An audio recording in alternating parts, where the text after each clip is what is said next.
This week on Crappy Days, Jake and I are going to be discussing our society's obsession with convenience and making our lives easier, and how it's ironically making our lives a lot harder. Everything from TV to books to our smartphones.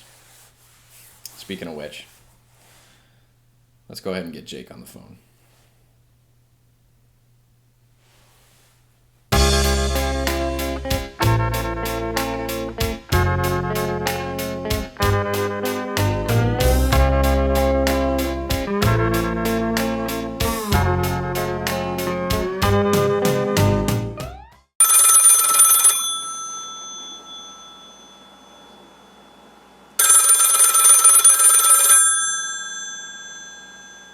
Hey, everybody, welcome to another episode of Crappy Days, the podcast for people born in the wrong generation. I'm Justin here in Washington State. As always, is Jake down in Florida on the other line here. Today, we wanted to talk about a sort of broad subject, but it's something that I think has been plaguing our society for a long time, and that is our obsession with convenience, the quickest thing, the easiest thing, and another kind of parallel theme being just a number of having way too many options, which you could say ties in pretty closely with convenience. Just right off the bat, I was in a fast food restaurant recently. This is a very low level example of what I'm talking about, but just getting a Coke is not as simple as it used to be. You know, you go in, I was at Wingstop. They got one of those new Coke machines. Have you seen these? That it looks like a time machine. And only one person can go up to it at a time. It's not like the old, like you had in restaurants where there's like 8 pops and somebody could be on this end getting a Sprite. You could be down here getting your Coke. It's not like that. You have to, so there's literally like a line is forming, and then you get up there and there's all these options of flavors you want to add and all this bullshit. And I just want a Coke. And to top it all off, the Coke isn't very good in these machines. They taste like shit. So, the flavor thing is where it really goes off the handle, because I've been enticed by that every once in a while. I'll add some vanilla to my Coke or whatever it may be, and the drink just ends up tasting like straight syrup. It's disgusting. Yeah, the flavor additions are not good either, because I love vanilla Coke and I've tried that before too. It's been years because I learned my lesson a long time ago, but they did not. They gotta go back to the drawing board on that one. Also, that getting on that reminds me of back when I used to I worked at Sonic in high school, remember? And they always bragged, like the branding at Sonic was always bragging about how they had 400,000 drink combinations. It was some absurd number because you got these many pops and I guess they were counting every way you could combine Coke and Sprite and Diet Coke. I don't know. And then all the flavors you can add. That's like, okay, sick number of options. I'll have a Sprite, please. That's why the hell do you need that?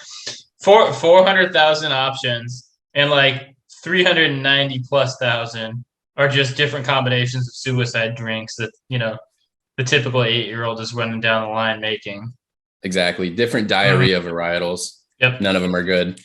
I'd say if I had to put a point at where convenience started becoming a problem for our society, I'd have to go. I know this show is a nostalgia show and we're supposed to look back on the past with a sunny disposition, but in the 50s, you could say it got started with, fast food was, I think it was the 50s, maybe late 40s. McDonald's was the first big one to take off, according to the founder. I watched that movie at one point. And I mean, now we're the fattest country in the world. TV dinners also came out, I think, around the 50s. That's when people started eating in front of the TV. Like that wasn't even a concept to eat in front of the TV before that. You always had your family dinner. And that's probably why my insides don't work today, because I've subsisted on TV dinners for like 10 fucking years. So it's become a problem. Well, I think it probably corresponds with when women got a wild hair up their ass and started working. They didn't feel like coming back and cooking and everything else, which, by the way, in all fairness, I don't blame them, because the last thing I want to do when I get off work is make a 3-course dinner for my husband or wife, in my case, and kids. Sounds like a nightmare. Yeah, but the other side of that coin is I've always thought women were crazy for even wanting to work. I can say as a man, I hate working more than anything else in the world. And if I had a meal ticket and I could just stay home, and it's becoming more acceptable in society, but really it's not acceptable. No woman wants to be with a fucking loser who stays at home and doesn't do anything while she earns all the money. We can make that something that's supposed to happen as much as we want. It's never going to happen. But yeah, I do everything I can to work as little as possible. So I've never really understood that. Justin, you're in the great welfare state of Washington, so there are options for you and your kind. That's true. There are, but my entire life is just a balancing act of, I don't want to feel like a scumbag either, who's just living for free. So I work as much as I have to and then call it good. So the first thing I think of today when I just think of like having too many options and too much convenience is streaming services, Netflix, everything. But actually it started long before that, which like when we were kids growing up, you had the TV Guide channel. Do you remember that? And you couldn't even scroll it. You just watched it go around the horn. And there were like 80 channels on there. I've always thought that was ridiculous. Like I never bought cable for myself in my life. I did at one point for a little bit, but I've always just wanted to have like 5 or 6 channels. Like just give me some channels where I can watch live sports, maybe 1 or 2 news stations. And what else do you really need? Especially now, since you can stream everything else. But I think that's kind of where the scrolling era began, when you started, because I think of how many times we used to just go through the TV, look through the channels. You don't see anything that's on. Mm-hmm. You go from 1 to 80 or whatever it is, and you go back to channel 1 and you just keep going. Like you didn't. It's like looking in the fridge when you're not even hungry. It doesn't make any sense. And now we're doing that on Netflix and every other platform. Yeah, I'm definitely with you. I want my TV to resemble a Soviet grocery store where there's just a couple different options. You make your pick and you get out of there. Because every time I've shopped around for different streaming packages and things like that, like at the end of the day, I just want to be able to watch live sports. And so that only encompasses a handful of channels. That's all I ever need. But no matter what, you're stuck with bundling it with Hulu Live or cable or anything else, right? There's just basically no options for the person who literally just wants to watch games here and there. Maybe one news channel, although the news has kind of jumped the shark anyway. And a lot of people are finding those options, on YouTube and things like that, like myself. There's always a caveat with those bundles, by the way, because I recently upgraded my Verizon plan on my phone, and I was like, oh, this makes financial sense, because I'll get Hulu, Disney Plus, Apple Music, and ESPN Plus along with it for free. So it just made financial sense. I was like, that's a deal.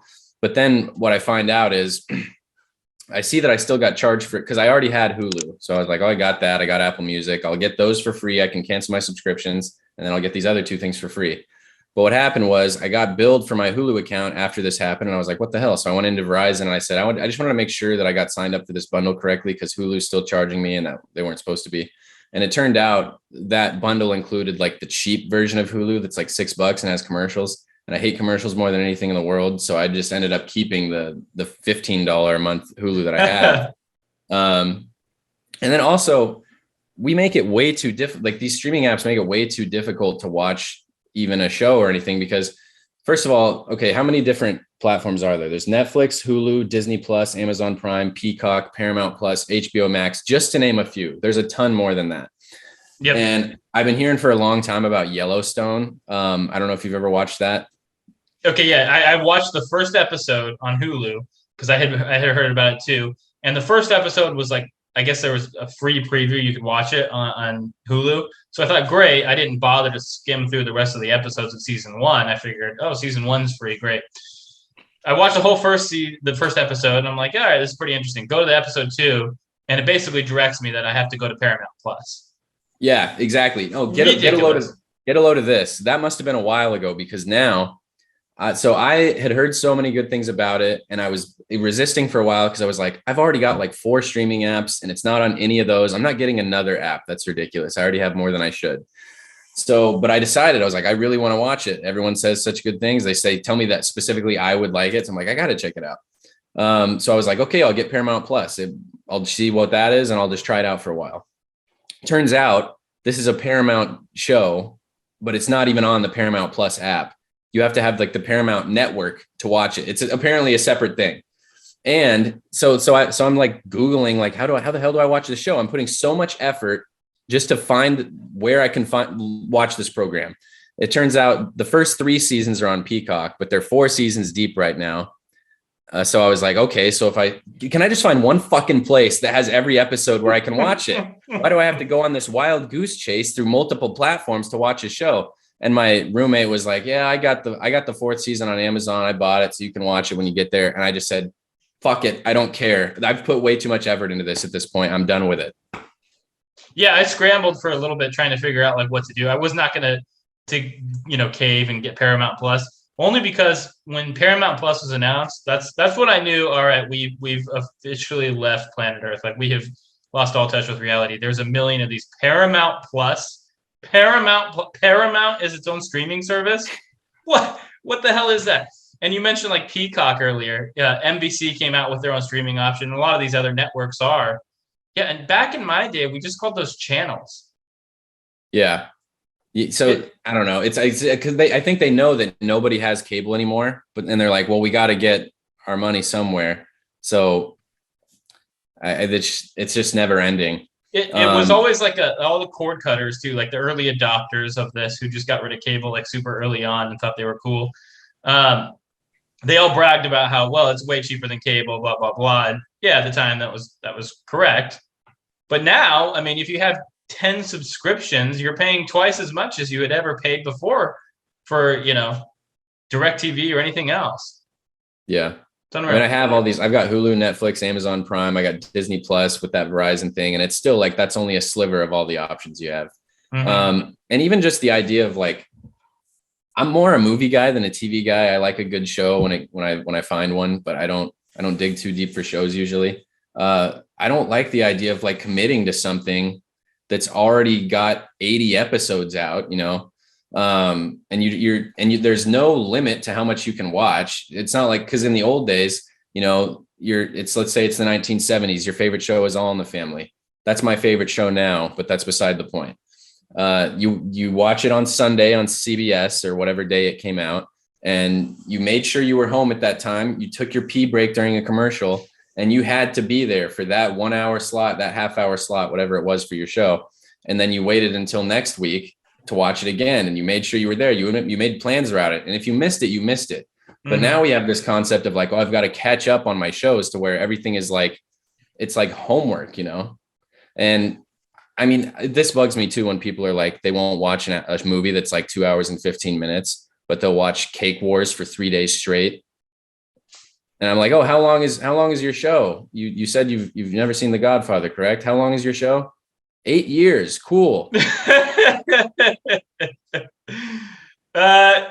Yeah, I've fallen into that trap. I'm not a binge watcher when it comes to TV though. I can't sit there and watch a 3-hour movie. I just can't do it. But I can commit myself to a really good show, if it's good enough and over time. Consistent. You're being consistent then, because you're not sitting for 3 hours watching a show either. Well, that's true. Yeah, people nowadays, I mean, you'll talk to like coworkers or whatever, and they will just spend their entire Saturday binge watching a show to get caught up, as you say. What a waste of a life. Just within 4 walls, you're like a caged rodent.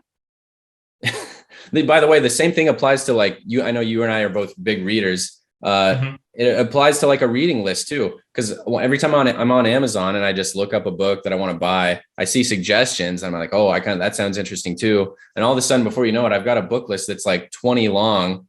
And it feels like homework. Like I need to catch up. I need to read this book so I can read that next one and then get to the next one. So I actually set a rule for myself.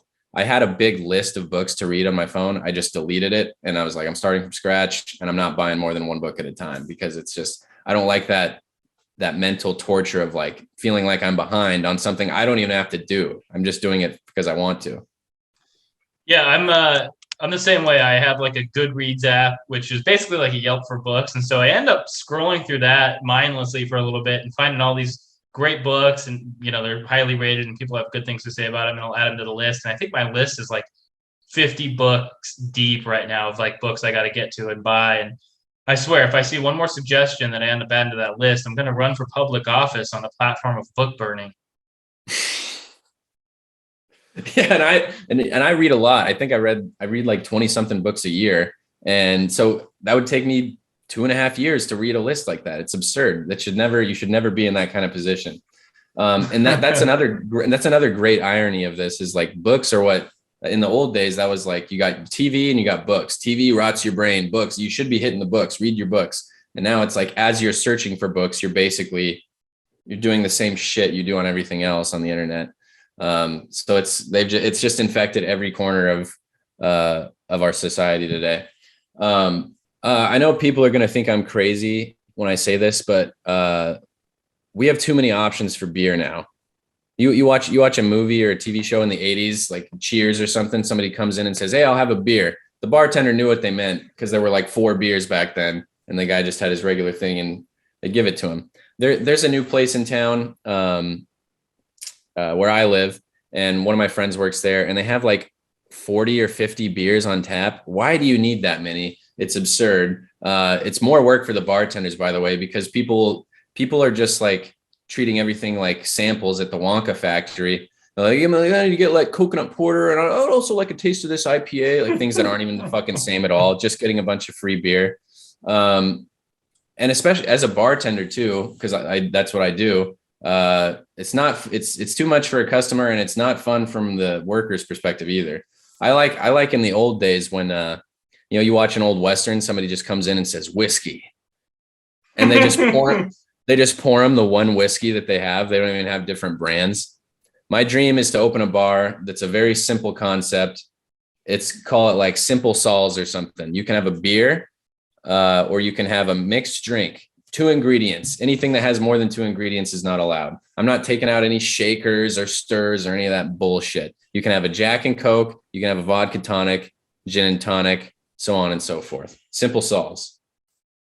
Not a bad idea. I don't know how it's going to play over here. I think part of it is, you go to, like, I've been Yard House. If you've ever been to a Yard House, they're kind of around. There's a few of them around the country, mostly big cities. I think they have over 100 beers on tap. Mm-hmm. And by the time you're flipping through the book or walking around and viewing all the books, you're hungry. And so now you're ordering food, and it just becomes this whole ordeal when all you wanted was a beer to watch a game with. I love craft beer. I love like experimenting with all the different stuff. I mean, I've had some good beer in my day, but I am slowly getting to, aligned with where you're coming from here. And now I'm just kind of like, can I just get a Sam Adams? Sam Adams is great, by the way. Definitely a go-to if I don't get like a nice IPA or something. Sam Adams, maybe Yingling. Yingling's an East Coast beer, but it's just a simple lager. Good stuff. I didn't realize you were an IPA guy, but it's way too much of a phenomenon in the Northwest, and I'm so tired of it. Where I work, we'll have like 8 beers on tap, and 3 of them will be IPAs. It's absurd. That's like 40%. Get out of here. Yeah, the more it tastes like a pine tree, the better too. Love IPAs. Now, the thing I will say, once I turn like 28, if I have more than 2 beers, I'm waking up the next morning with a hangover, guaranteed. Like I will have a fat headache from beer 3 on, just guaranteed. So I can't even touch IPAs. I'm like a Corona Light, 2 Corona Lights, and I'm getting a headache. And so that's my cutoff at 31 years old. Yeah, I can't have more than a couple either. Yeah, I'm just way too prone to the headache the next day. Especially IPAs. Those are murderers.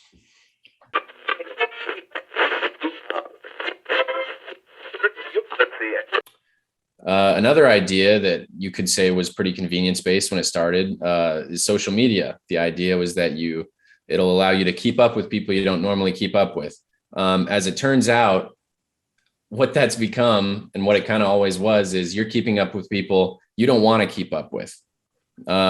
Social media ruins people for me. There are literally people who I like, I know in person, and I like them, and I think I like them. And then I meet their social media persona, and I'm like, this guy's a douche, or this girl's crazy, or it's so like by the way, the convenience of being able to say whatever you want anytime you want to everybody you know on a whim, I do not think is a great thing for society. It goes back to what you said in episode 1 about in the old days, you had the people in the town square and all the inbred toothless peasants came out and just kind of cheered and jeered at what they were saying.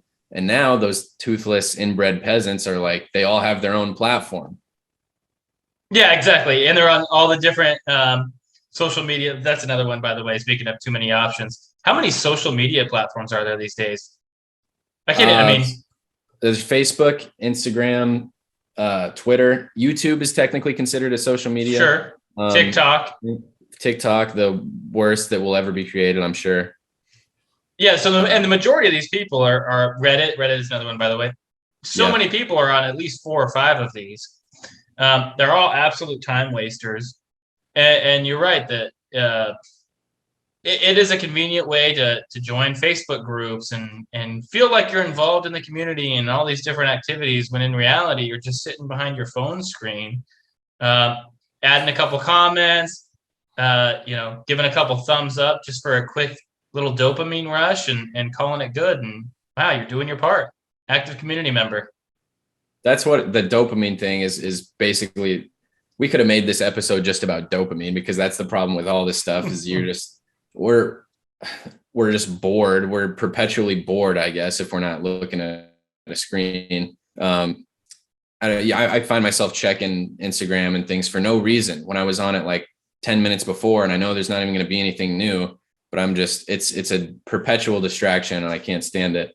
Apple does a good job, at least, of giving you the ability to view your daily average screen time, or weekly. I know they'll send out like weekly reports and stuff like that if you sign up for them. When I was teaching, I actually had all of my high school students check that screen time, and then just kind of, we went back and forth in the class about how much time they were spending on a daily average. And the absolute majority of these kids were spending 7+ hours.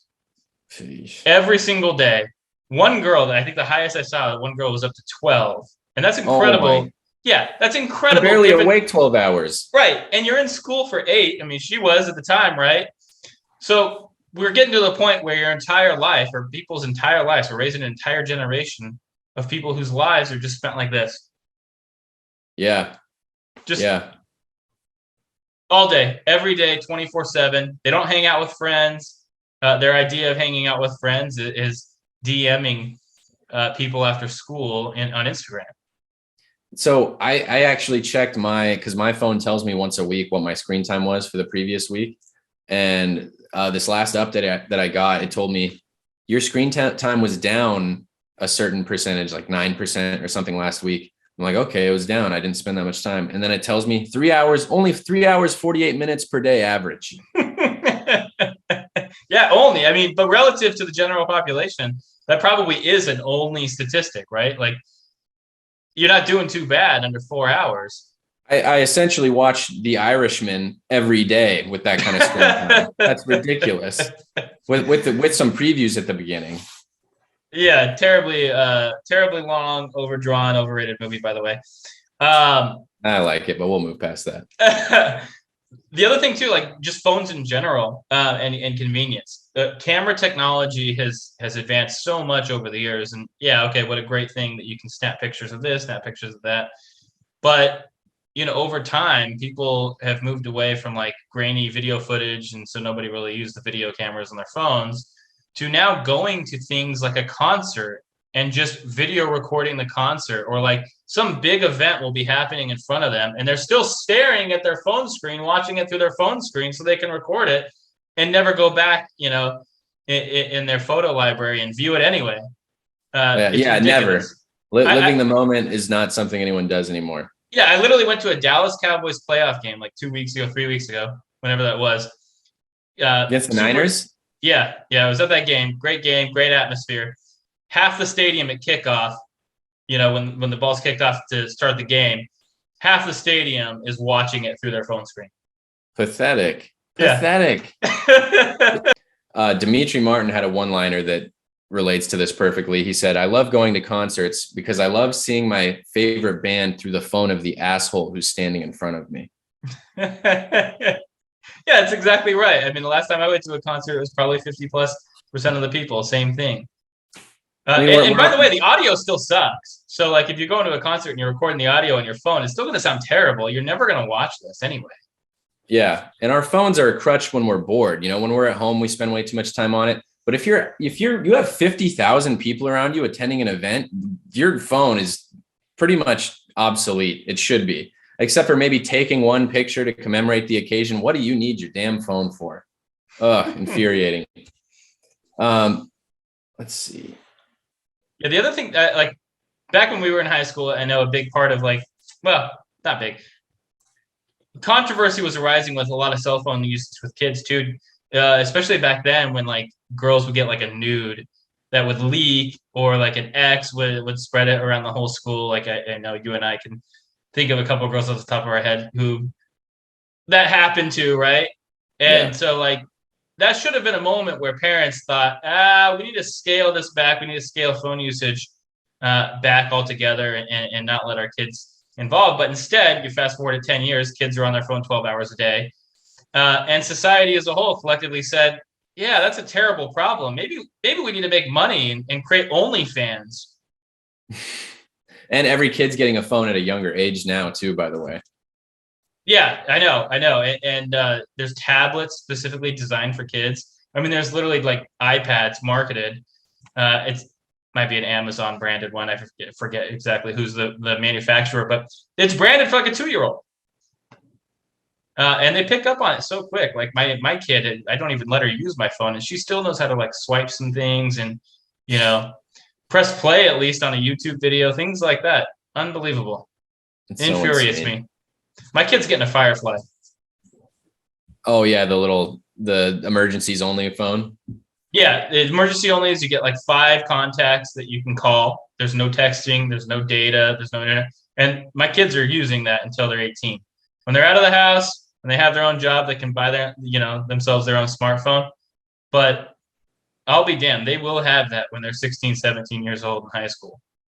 I've thought many, many times, I probably will never do it because like everyone else, I'm addicted, but about ditching a smartphone and just getting a basic like flip phone or something just to cut down on texting and all that stuff.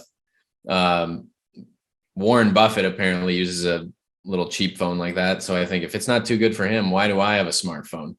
But like I said, addicted like everyone else in our generation. So I'll probably keep it forever. I've actually had the same exact thought. Like I was just telling somebody the other day, if it wasn't for banking apps and GPS, I would absolutely do that. Those two are 2 conveniences that I'm not parting with, though. Yeah, I actually think about that often. I don't know how people got around with maps and stuff in the old days. That must have been so infuriating. Like when my dad's trying to find a high school track meet in Tacoma or something, and he's not using GPS. You stop at a gas station and ask for directions. Yeah, like in Tommy Boy, get yourself a new map. Well, even further back, people would just somehow cross the country using nothing but like a slightly worn down trail. Yeah.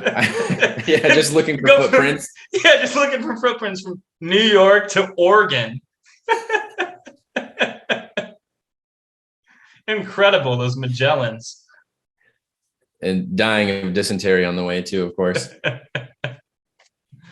Having the internet in your pocket at all times is a serious annoyance too. It leads to so many problems. Like it's like people think they need to end a debate because they have their phone on them, Like, no, I know this guy didn't play this role in that movie. Really, motherfucker. Let's look it up right now. Like just getting into heated debates.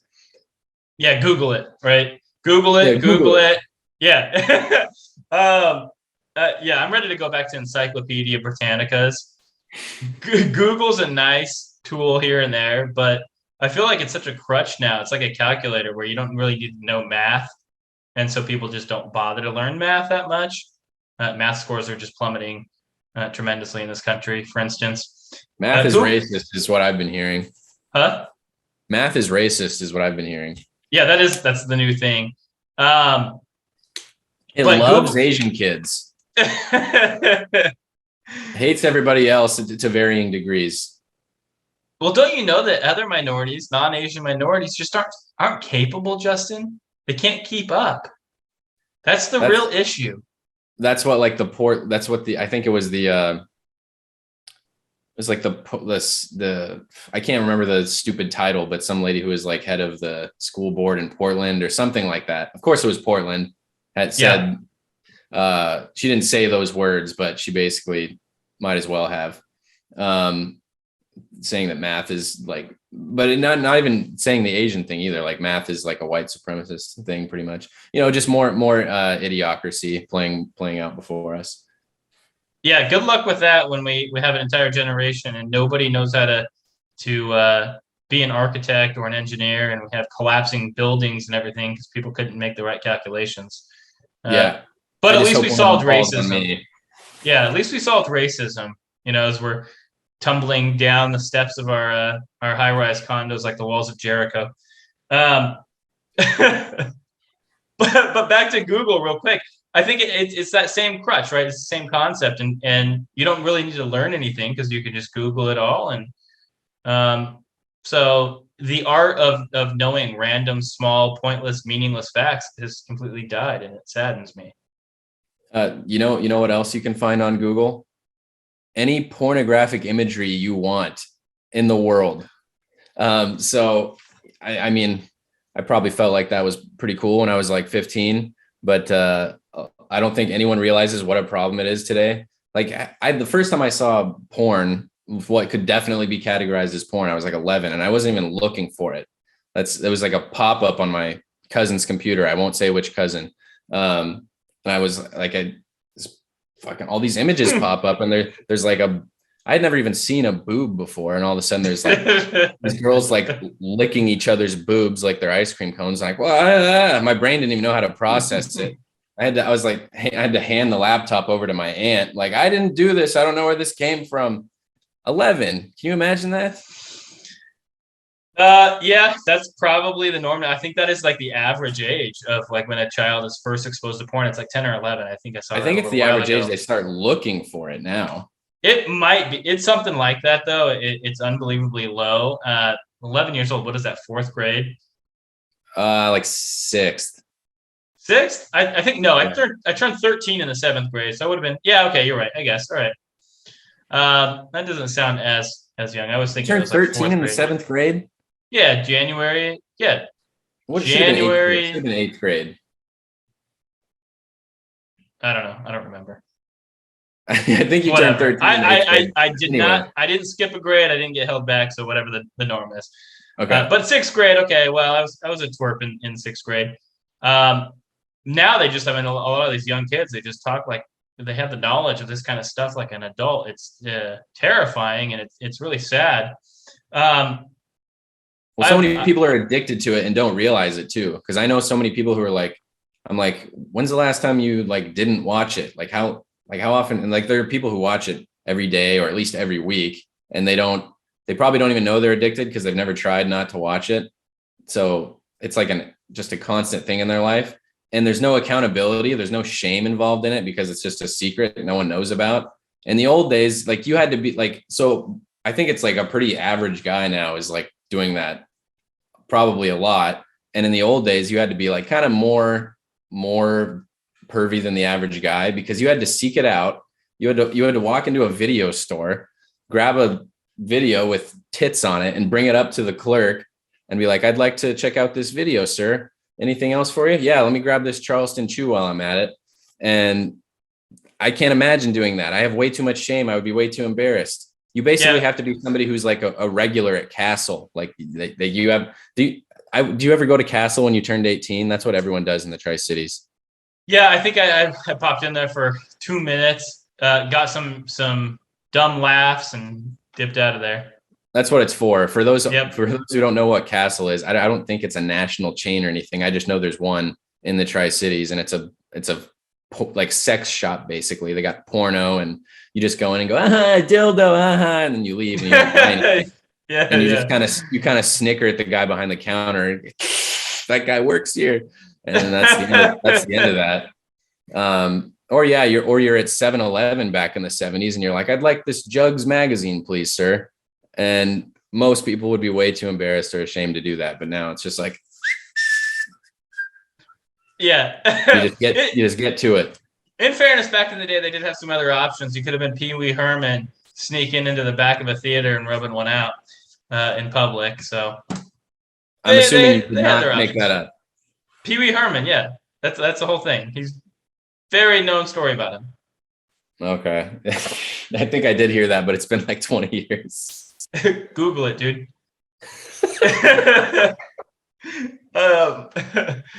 But yeah, I'm fully with you. It's way too convenient now. My first exposure, that being said, my first primary exposure to porn was not on the phone or on the internet. It was an old-fashioned Playboy magazine. I was 12, 13 years old. Me and some friends all got together for like a sleepover. Great time. And one of my buddies pulled out like his dad's Playboy or something. The peer pressure got to me, man. It just got to me. I had felt a sense of guilt, and I didn't want to partake in the passing around of the Playboy magazine and the oogling of the naked women.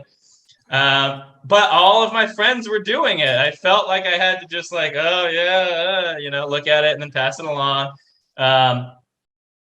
What's so funny about it is this story sounds like the typical story of a guy who grew up in the 70s, but you were born in 1991. I was naive, and I was raised by a good old Baptist mother. So yeah, it might as well have been the 1970s. I do have a similar story. Like I definitely had the friend whose dad had stuff in the house. Like I remember that too. That was I guess my second exposure to it, and it was just a laugh fest. And my friend found it hilarious too. Didn't see. Yeah, I felt more awkward. I didn't even find it that fun. I found it awkward because I had never really seen anything like that. I couldn't believe that his dad or anybody in the house just casually had that lying around. I mean, if I found, especially with my dad, who's like the most religious guy ever, if I found that in his bathroom or in his bedroom or whatever, I would have been disappointed. I wouldn't have been just yucking it up, having an asthma attack, laughing. But that was with this particular friend. That's how that went. Yeah. So anyway, I did partake. Got peer pressure got the best of me. I went home the next morning, and my guinea pig was dead in his cage. Did you think there was a correlation? Now, as I've gotten older and more mature, I understand that that's not exactly how God works. But at the time, I thought this must be God punishing me. I had that guinea pig for like 5 years. He was a great pal. And the minute I take a look at some porn, he croaks out of nowhere, just dead as a doorknob. I probably would have taken that as a positive though. Like at least he didn't direct it towards me. He got rid of Piggy or whatever you named him. It was a warning shot. He was firing a warning shot at me is what he was doing. So for all of you porn viewers who are listening right now, avert your eyes, turn off the porn, or your pet is going to be smited. All right. Oh, sorry. Hold on. Let me turn that off. Sorry. I didn't even hear it going off. No, I was watching porn. Sorry.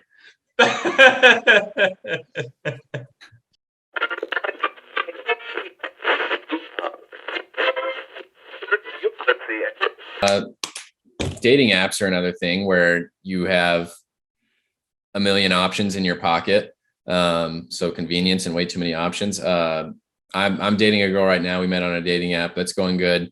But I feel like it doesn't always work out for everybody. I think a lot of people go through a lot of different failed relationships before they get to one that works. And it has a lot to do with the way these things are designed. You're basically just scrolling through options like you're looking for a new carburetor on Facebook Marketplace or something. I don't know. There's just, I noticed people don't have like the natural breaks between relationships that they used to have, because you had to meet somebody kind of coincidentally in the old days. And now it's like, oh, this person, like say you had a relationship that didn't last long, just like kind of a fling, and you were still on a dating app. You never even deleted it. You just weren't looking at it. Maybe you break up with this person or they break up with you, and you already have a bunch of options sitting there waiting for you. So you don't have that normal like time to be like, okay, I need to be alone for a little while. Maybe I'll meet somebody in a few months. And a lot of people are addicted to it because it is basically, if you're talking about something like Tinder, it's basically Instagram, except instead of liking a picture, you go, oh, I want to meet this person. And before you know it, you've got like a whole bunch of people in there. And I don't think we were wired for it. I mean, think about like a guy in the 1800s, his brain would have fried at this concept. First, you'd have to tell him about the internet and eventually get to that. But I don't know. Imagine going back to those times and having to scan through oil canvas portraits. Which, by the way, I've never seen a portrait of a hot ass from the 1800s. We've talked about this so many times. I don't think it's that there were no portraits. I think there was just as much artistic talent then as there is now. I think there were no attractive women at the time. I don't think it sure seems that way. I don't think women became attractive until 1938, 32 maybe. Like I've seen some pictures of old actresses where I'm like, oh, okay, she's all right. But you look just if you don't believe me, just look at the first ladies of the 19th century. I mean, I guess they're probably older women in many cases, but oh, good God, look, Mary Todd Lincoln. Martha Washington was all right. Martha Washington was probably all right because she's from the era where she literally was a painting. There are no photographs of her. I actually have no idea what she looks like. I do know Marie Antoinette was like Marie Antoinette is like a big figure, historical figure and everything. And she was hideous, absolutely hideous. By the way, like you would think she would have been like she was a queen, attractive. Well, she definitely had disgusting. a hot girl attitude. I don't know what she looks like, but she's famous for that quote where somebody said, "Your peasants are starving in the streets; they have no bread to eat," and she said, "Let them eat cake." Yeah, exactly. So right. Let them eat cake was an old-fashioned way of saying, "Fuck them." She was definitely better than everybody else in her own mind, and she looked like a blobfish. So that's all I'll say about that. But I do have to give her credit for that line. That's a great line. I heard Archie Bunker repurpose that line in an episode of All in the Family. That little callback from earlier in the show. But he does say, I don't remember what the context is, but somebody's talking to him about somebody complaining about something, and he says, "Let him eat cake." But with the dating apps, it's like there's never been a time in history where it's easier to meet people, but less people are getting married and more people are having what people would call toxic relationships probably than ever. So it looks like it backfired on us to a degree. Yeah, I don't even know how people meet anymore. Like you have, because like 5 years ago, I was like, oh, that's for losers. I'm not going to use that. And then like there was no stigma because everybody's on it.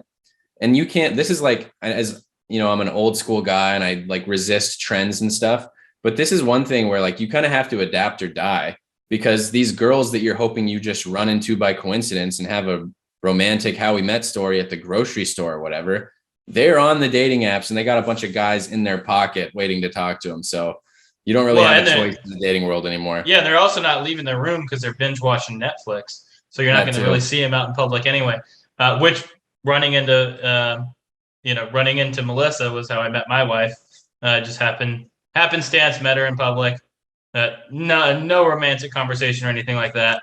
But got a date out of it, and it doesn't matter. Just the fact that you met in public by happenstance, that in itself now is a romantic story. And you're probably the last you're probably the last two people it ever happened to. Maybe, yeah. I mean, it was a while ago now. That was circa 2012, Coney 2012, somewhere around there. And so I never went through the dating apps. That was never even a thing back then. I think the only dating platforms online was still like eHarmony and all the stuff for like middle-aged divorcees, right? I remember when Tinder, Christian, there you go. Plenty of Fish. I mean, there were a few of those. But, dating apps in terms of like being used by people in our generation, that started really popping up. I feel like around 2015, 2016 is when you really started to hear about Tinder and all of that. And so I've never been on them. I don't even really know what they look like. Haven't even been interested enough to take a look at my friends and what they're scrolling through when they're on them. I have no idea. So I'm Stevie Wonder about them, which is great, by the way. I absolutely prefer it. Not a terrible thing. Yeah, they seem ridiculous. And the reality with these dating apps too is they're making money by new accounts, signing up and people being active on them.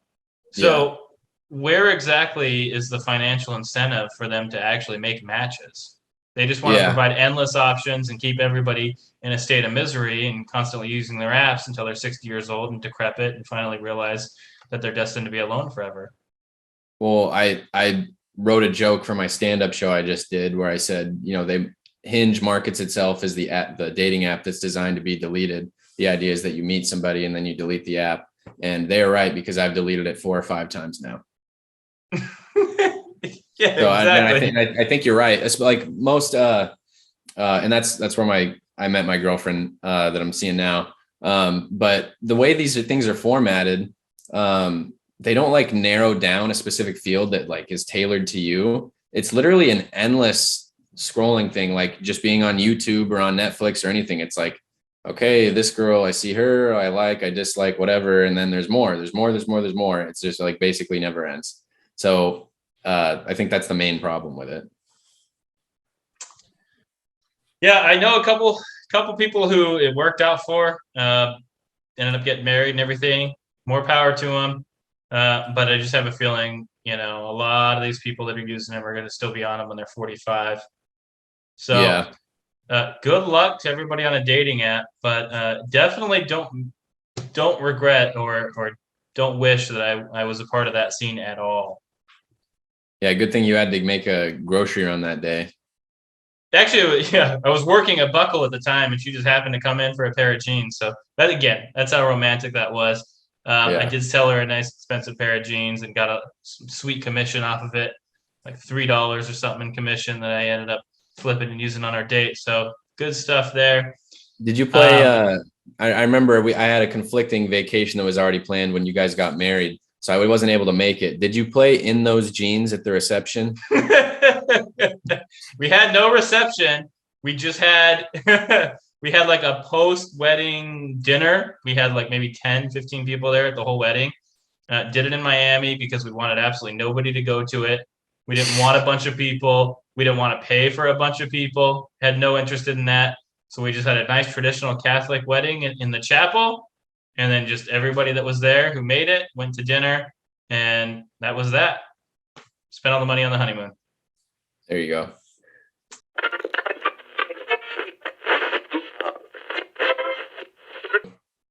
All right, so we talked a little bit about dating apps and their prominence in our society, and they're becoming so prominent that this ad we're about to show you, which is going to be our Apocalypse Now feature of the week.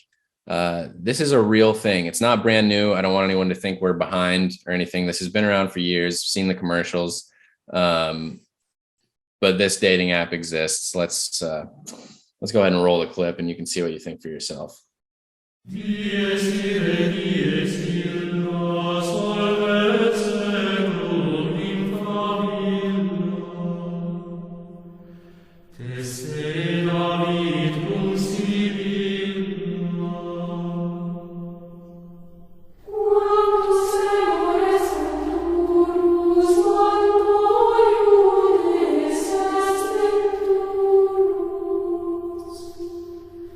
Exploring relationships outside of my marriage has given me this newfound excitement in my life. I cheated on my husband to find companionship, to feel happy and alive again. The sex is the best I've ever had. This went on for over a year. He knows my body like no one else. I didn't realize how much I needed something like this just for myself.